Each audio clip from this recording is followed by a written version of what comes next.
G'day, Tiny here from Off Tap Brewing. Let's move you around here a little. Today, this will be a tip, but it will not be a tip in 5 minutes and under because I've shot it about 15 times and it goes over. So, deal with it. You may learn something. You may know what I'm talking about. You may not. If you don't, stick around. You might learn. Cheers while we do this.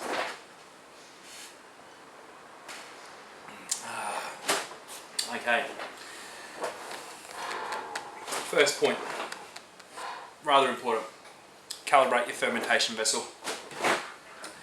Measure and record. The ones I buy come with notches on it. I just write next to the notches where I need to know.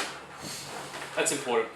A couple of reasons. First reason, if you're a new brewer and you're using a kit and a kilo, then your kit will say pour the kit in, fill with hot water 2 litres, blah blah blah blah blah, and then top up with cold water to 23 litres, pitch your yeast and ferment. That will also tell you roughly your sugar content, your alcohol content, and what you're going to expect out of that beer, i.e. the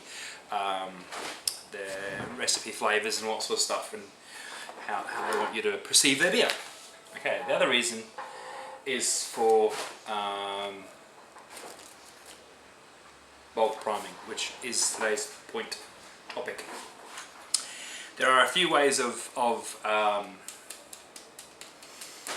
priming your bottles, and I used to use the plastic Torleys. Now I buy the swing top ones, and I used to use table sugar only and a brewer's spoon. Now a brewer's spoon has a half a teaspoon on one side and a whole teaspoon on the other, and a teaspoon of table sugar roughly works out to 4.2 grams. So that's 2.1 grams, that's 4.2. And 4.2 used to go into a Torley bottle, and 2.1 goes into a 375ml bottle. And that's recommended on the tin how you do it.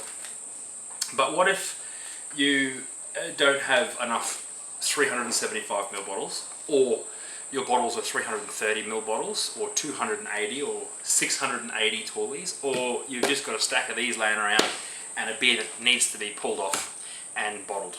Well, you can do it in any size bottle and have the same amount of carbonation, which are these little bubbles, in any size bottle, without too much tricky mathematics. I mean, it's so simple, even I can do it. Okay, pretend we're using table sugar. Dextrose has a different teaspoon weight to table sugar. So I'm just going to use that as a prop, but we're talking about table sugar at 4.2 grams per teaspoon. Now, I've calibrated my fermentation vessel, and I can see on the bottom here that I have about 1 litre of trube, 1 litre of either hop matter if I've dry hopped, or yeast cake. And I can see on there that I have 24 litres. So I work it out. I've got 23 litres of a usable product, and every time you ferment and every time you do it, it will be the same. It will be different. It will never be the same. But say I've got 23 litres of usable product, and I know that 4.2 grams carbonates one of these. So I take 23,000 millilitres and I divide that by 750, which gives me 30.6. So roughly 30 and a half of these bottles is what I'm going to get out of that vessel. Okay, so you either round that up or round that down. I err on the side of a little bit less carbonation, so I'm going to round that up and make it 31 bottles. I'm going to times 31 by what I know is a teaspoon of table sugar, which is 4.2, which gives me 130.2 grams.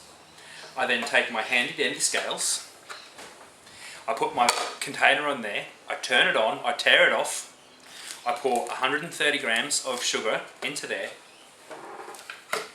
I get my very sterilised stirring equipment and some warm water, and I stir the sugar in. I stir the sugar in until it's a clear liquid, okay?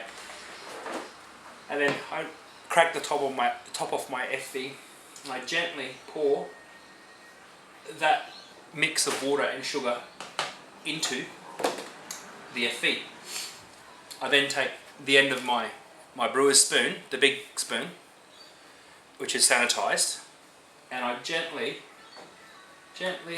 just mix it through, very gently, not to disturb the yeast because you've already cleared your beer, and if you've racked into secondary, it's crystal anyhow, but I gently give it a stir, okay? And then I take my any size bottles, right? Now I used to bottle like this. I used to put a tube in the bottom of my spigot and a tube in the end of my bottler, whatever you call it. Take your bottle, put it in, fill it up, take it out, put the cap on, and do that repeatedly. You can be confident that the same amount of sugar has gone into every single bottle, no matter what size it is. If at this stage that wasn't enough carbonation for you, you've left it conditioned, well then add a little bit more sugar, go 140 grams, or go 150, or don't go too much because you don't want to create a bottle bomb. We've talked about bottle bombs. We're just doing our carbonation level, so we're not going to get too greedy on the sugar. We're not going to go overboard on it. If we find that there was too much carbonation in that lot, and we know that we had proper fermentation finish in the bucket, so we transferred no residual sugar from here over to our bottles, then we know we can decrease our bulk priming measurement, take it down to 120, 110, 115, whatever. You play around with that to find your desired carbonation level of your beer. So yeah, it's a very simple process. You can Google, if you're using dextrose, you can Google how much dextrose weighs, or how much of a teaspoon of dextrose is. It's not a hard thing to find out. Yeah, so basically any size bottle priming, bulk priming, a very simple procedure. If you have any questions, please ask. If I've missed something, please ask. Don't forget to calibrate every part of your system. I've spoken about calibrating pots and things, and for the benefits of that. The benefits of calibrating your fermentation vessel is so you can bulk prime, know how much usable product you've got in there, so you can look at it a couple of days in advance and go, shit, I've got 23 litres of usable wort in there, I'm going to need 30 bottles, or I'm going to need 15 of these, or I'm going to need 65 of these, or 31 of them, or 30 of them. You can tell in advance what you need. And there's nothing wrong with priming in these, especially if you're going out to parties and stuff, and you want to take disposable sort of stuff out and leave it, just so you have to bring bottles home. This is a good idea. You've just got to keep them out of sunlight while they're conditioning, and that you can make green beer. Okay, bulk priming. Very simple mathematical calculation. Work out how many bottles you've got, times that by the amount of sugar you want to use. I think beer just made you smarter.